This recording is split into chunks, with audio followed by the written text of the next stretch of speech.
చిత్తూరు జిల్లా పొంగనూరు మండలం ఆరేడుగుంట పంచాయతీ పరిధిలోని అమ్మిగానిపల్లిలో అమానుష ఘటన చోటు చేసుకుంది. గంగ జాతర ఊరేగింపులో గొడవ విషయమై 6 కుటుంబాల వారితో ఊళ్ళో వాళ్ళు ఎవరూ మాట్లాడవద్దని కుల పెద్దలు తీర్మానించారు. పండగలకు పబ్బాలకు వారిని పిలవద్దని, పాలు వ్యవసాయ ఉత్పత్తులు కొనొద్దని వెలివేశారు.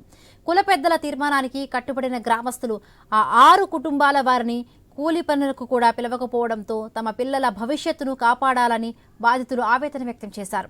నిందితులపై చర్యలు తీసుకోవాలని పోలీసులను కోరారు.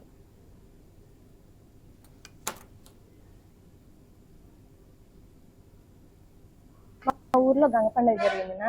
ఆ గంగ పండుగలో అంటే మామూలుగా పలకలు కొనుక్కొని ఇంటి దగ్గర దీపాలు ఎత్తుకునేదానికి వస్తారనా. అట్లా అందరి ఇంటి దగ్గరికి పోయి అందరినీ తోడుకొచ్చినారు. మా ఇంటి దగ్గరికి వచ్చినారు.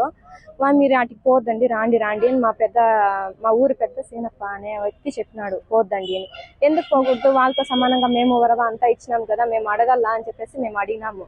దానికి మీరేం మాట్లాడేది అది ఇది అని చెప్పేసి మా అక్క మీద చేసుకున్నారు. ఆ యప్ప చేసుకున్నందుకు మళ్ళీ చిన్న గొడవ జరిగింది.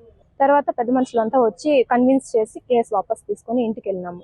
ఇంటికి వెళ్ళిన తర్వాత పెద్ద మనుషులందరినీ ఒక తావుకి రమ్మని చెప్పేసి వీళ్ళని ఊరికి దూరంగా పెట్టాలా, వరవగాన ఇయ్యకూడదు అది ఇది మాట్లాడుకున్నారు.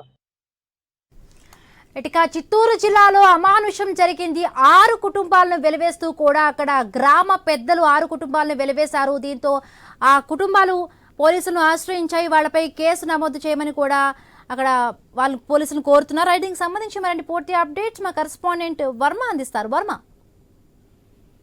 ముందు చిత్తూరు జిల్లా పొంగనూరు మండలం ఆరేడుగుంట పంచాయతీల్లో అక్కడ గ్రామ బహిష్కరణ అంశం ప్రస్తుతం చర్చనీయాంశంగా మారింది. స్థానికంగా ఉన్న అమ్మిగానిపల్లిలో 6